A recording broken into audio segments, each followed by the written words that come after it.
Page 12, Ferris Wheel. At the top of the page they show you the symbol that this book is using to indicate the damper pedal. When to use it, when not to, blah, blah. Different publishers use different symbols. You'll find various things, but they're usually pretty easy to figure out. But I like this one the best of all that's being used, because this is the simplest and the most easiest, oh good grief, the easiest to understand.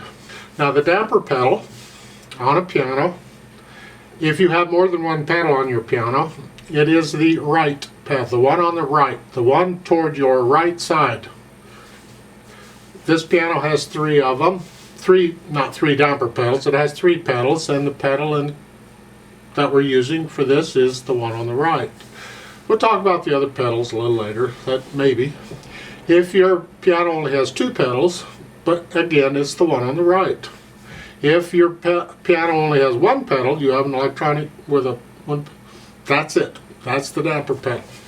The symbol is, the line goes down, that's when you push the pedal down. Yeah, we'll talk about that. As long as the line stays down, as it goes across, you keep the pedal down. We'll talk about that too. When the line goes up, you lift the pedal up. And we got to talk about that too.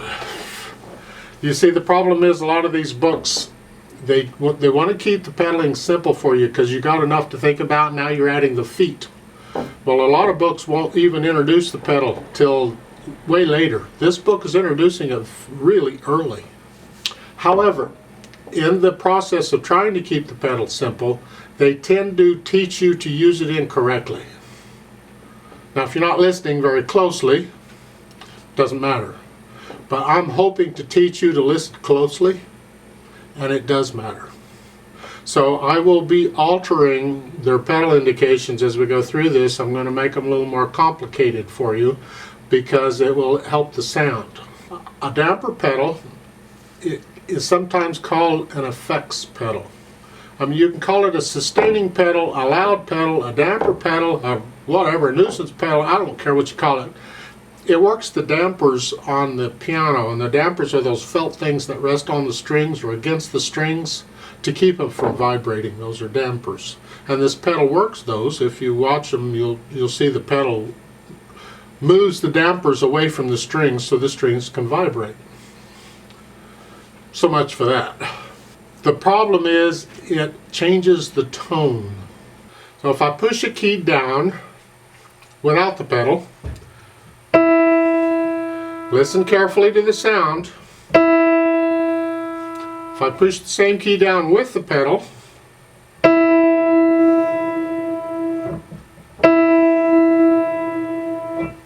there is a difference in the sound, and that difference is important in piano music. So for that reason, never use the pedal if you don't have to. You see a lot of people, when they sit down at a piano, the first thing they do is they put their foot on the pedal and they pedal everything. Please don't do that. Be very careful when you use the pedal. If you can get away without using the pedal, do it. Only use the pedal when you have to.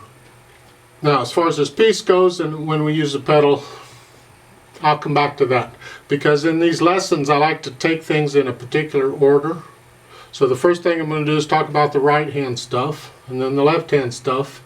And then I might talk about the dynamics of the articulation or phrasing or whatever the other junk is that we probably haven't had yet. And the last thing I do then is the pedal. When you learn a piece of music, always learn it without the pedal first, because you can hear the notes better. If you're making mistakes, you're holding a note down too long or not long enough, you'll hear it. The pedal covers all that up. So let's talk about this piece. Oh goody. At the beginning, 3/4 time, got treble and bass clef. In the right hand, they have a 3 on, and there's a line there. You're supposed to put in the note name, and you need to know these note names by now. If you don't, please go back and start again and go through this again. You gotta know the names of the notes, and it needs to be instant. So, third finger on E, I just gave you the answer, and that's this E on the piano. It's right above middle C. Third finger. That's where your hand's going to go then. So you have the E and the G, and again, if you're struggling with note names, and forget the rhythm and all that, just play each note and play the name. Or say the name, you don't have to play the name. Say E, G, and then another G and an E, and then an F, and then a D, C, and then the left hand does its thing, and go through the whole piece like that. Just say the names of the notes. Then when you get that, you can go back and do the rhythm. So we're counting to 3. It's 3/4 time. 1, 2, 3. 1, 2. Remember, half notes get 2 counts. Third measure over is 1, 2, 3, and then the left hand gets the next note. Let's go over to page 13. The notes are going back and forth between the staves. So the right hand, you get a note on the third beat of that measure. So it's 1, 2, 3, 1, 2, 3, 1, 2, 3, 1, 2, etc. Then in the second line, last measure, you get 2 notes at once, a C and an E. Same time, put your hand in that position. The thumb and the middle finger I'm using on this one, so those are down, the other finger's out of the way, and I'm dropping the hand down. Try and get the notes down at the same time if you can. That takes practice. Keep working at it. And then the last line, your same thing, 1, 2, 3. You can move up if you want here. That's a C and an E again. It's just an octave higher. And then the next measure is the same 2 notes but higher up, C and E. Like so. That's the right hand. I'll talk about that last line again. Yeah, stick around. Left hand. Go back on page 12. At the end of the first line, your thumb is on the B. That is a B. So your hand is here. And that's it. So you're playing the B. Next line, last 2 measures, you don't play on the first beat, the right hand plays. So you're playing 1, 2, 3, 1, 2, 3. Next page, top of page 13, you get the first 2 counts of the first measure, 1, 2, and the right hand gets those, and then the next measure, the left hand comes in. So it's 1, 2, 3, 1, 2, 3. And then the next line you get that. And then according to what they're saying, the left hand doesn't play in the last line. However, we can be adventurous here. Let's try this just for kicks and giggles. And that last line on page 13, the right hand's going to play the first measure. Since the left hand's done and not doing anything, I mean it's there, let's just use it. Cross over the left hand and put your third finger and thumb on the E, C above it, C-E above it, and let that play the next measure. And as you do that, you can move your right hand out of the way, because your right hand needs to go up for the next measure and play these notes. Music isn't telling us to use both hands here, but I think it's kind of fun. Let's try it out. You don't have to. You can use your right hand and play the whole thing, but you can, if you want, do that. Or play it all with one hand. But you got to be able to move the hand quickly because the beat goes on. You can't hesitate the beat because you're moving your hands around. No. So it's easier if you just, because you can, that's just easier. It says slowing down there, so you're going to slow it down, I guess, because the Ferris wheel is coming to a stop or some such thing. I don't know. That's what they're doing. And that's that. Now the only dynamics they're giving is at the beginning with the MF, the medium loud. And that's the melody, but it's all melody pretty much, so don't worry about that part. Now when you get to the last line on page 13, first measure is loud. You decide what loud is. It's just a little louder than at the beginning. Next measure is a little less loud. And the third measure is soft, whatever that is. And I suggest you make the last measure even softer than that. Come down to a very soft. And that's that part.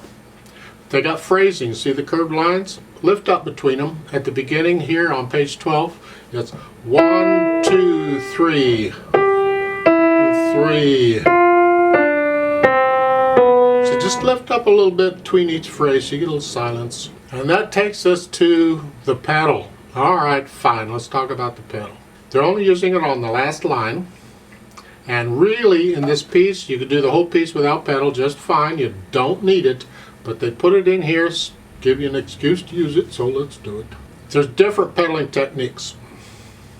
I'm going to start with the most common, the one I teach the most, the one I was taught the most, the one I use almost all the time, not all the time, but almost all the time, the most common. And that is, where those lines are in the pedal mark, the down and up, are not necessarily exactly when you do it. Most books are that way. You have to know how to use the pedal. They're telling you, pedal this. It's up to you to know when to push the pedal down. Because I have a choice. I can push the pedal down right before the note. I can push the pedal down with the first note.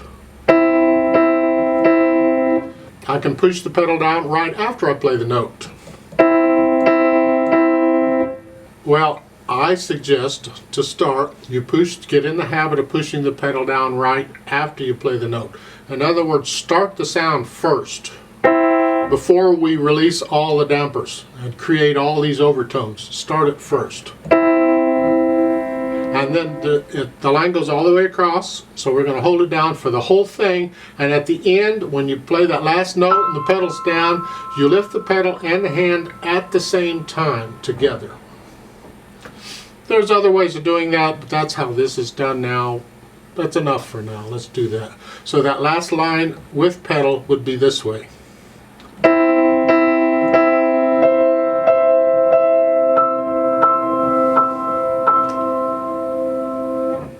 Like so. And that's the pedal. That's it for this piece. So let's try this out slowly to double check the notes and the rhythms. I'm not doing dynamics, just notes, rhythms, and the pedal. Now go ahead and put your hands where they go. If you remember, the right hand is here and the left hand is here. But then in the last line, if you want to move it, your left hand's going to move around a little bit, but the right hand's moving around a little bit too, so it's all fair game. Now, if you're going to use pedal in a piece, anywhere in the piece, put your foot on the pedal at the beginning and leave it there for the whole piece. Don't be putting your foot on and off the pedal as the piece goes. That is poor technique. And it's a little distracting to watch the people at the piano dance while they're playing. Just put your foot on the pedal and leave it there at the beginning. 1, ready, go. 2, 3. 2, 3. 1, 2, 3. 3, 2, 3. 1, 2, 3.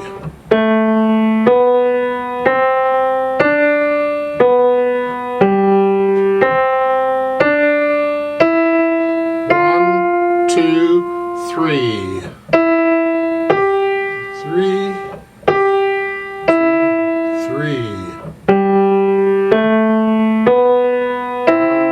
2, 3.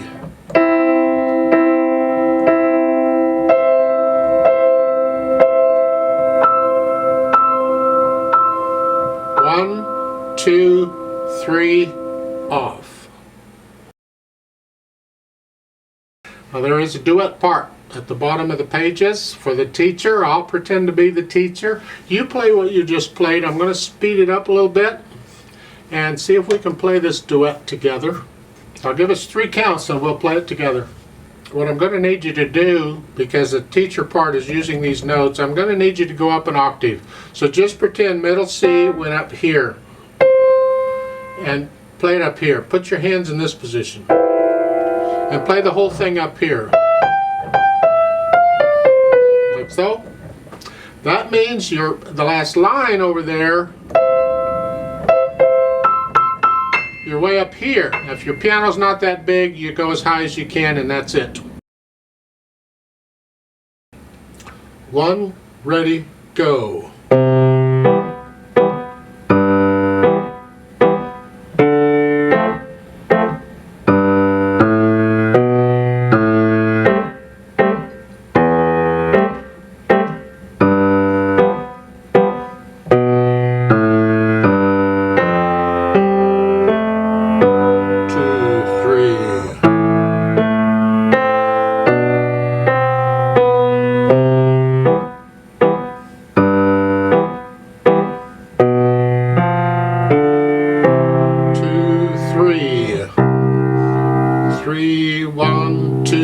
3.